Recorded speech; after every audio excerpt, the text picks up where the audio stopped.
Hello, people. I'm Liberal Larry. Today I'm getting to interview the governor of Minnesota and former vice presidential candidate, Tim Walz.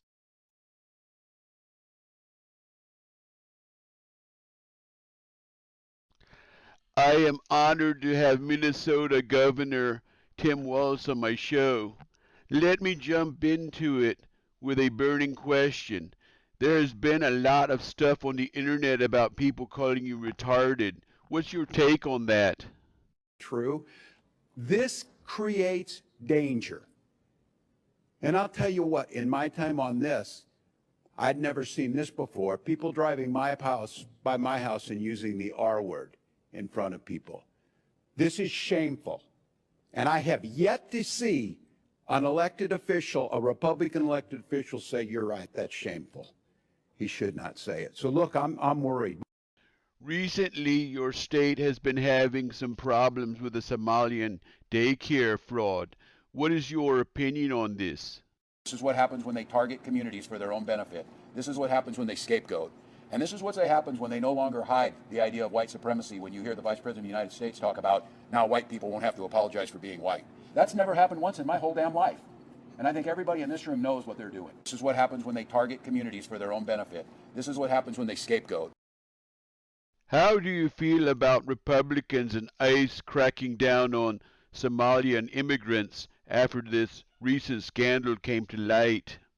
Donald Trump's calling our Somali neighbors garbage and the state of Minnesota a hellhole is, I'm assuming, is unprecedented for a United States president.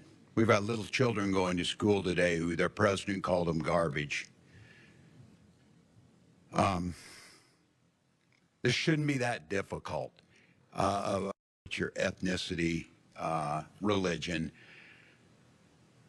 but demonizing the entire group of people by their race and their ethnicity, a very group of people who contribute to the vitality, economic, cultural of this state,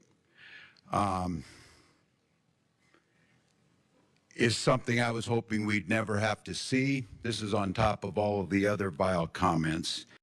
We need to continue to work together. If there's crime, whether it's white, black, who cares, but to be able to condemn this. So I'll just be very clear on this. Anyone in this state, especially elected officials, who are unable to condemn this vile attack on our neighbors in our state, you are complicit in it, and it will not stand in Minnesota. We need to continue to work together. If there's crime, whether it's white, black, who cares. I understand that you have decided not to seek a third term as governor. Can you tell us more about this? 2026 is an election year. Election years have a way of ramping up the politics at a time when we simply can't afford more of that in Minnesota. In September, I announced that I would seek a historic third term as Minnesota's governor. And I have every confidence that if I gave it my all, we would win the race. But as I reflect on this moment with my family and my team over the holidays, every minute that I spend defending my own political interest would be a minute I can't spend defending the people of Minnesota against the criminals who prey on our generosity and the cynics who want to prey on our differences. So I've decided to step out of this race, and I'll let others worry about the election while I focus on the work that's in front of me for the next year. Every minute that I spend defending my own political interest would be a minute I can't spend defending the people of. We have heard that you are upset about the recent ICE activity in your state. What are you planning to do about that? To Donald Trump and Christie, no, you've done enough. There's nothing more important than Minnesota safety. I've issued a warning order to prepare the Minnesota National Guard. We have soldiers in training and prepared to be deployed if necessary. I remind you, a warning order is a heads up for folks. And these National Guard troops are our National Guard troops. They're teachers in your community, they're business owners, they're construction. To Donald Trump and Christie, no, you've done enough. There's nothing more important than Minnesota safety. I've issued a warning order to prepare the Minnesota National Guard. We have soldiers in training and prepared to be deployed if necessary. I remind you, election professionals, they are Minnesotans.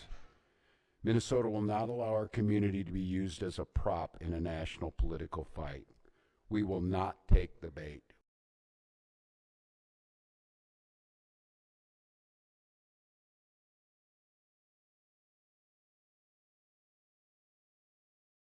Oh no! It looks like they're arresting Tim Walz for inciting an insurrection against the federal government.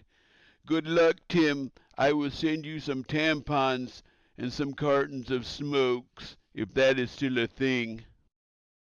Your freedom just ended because I got offended. I'm a liberal, it's nothing new, and I'm gonna stick it to you.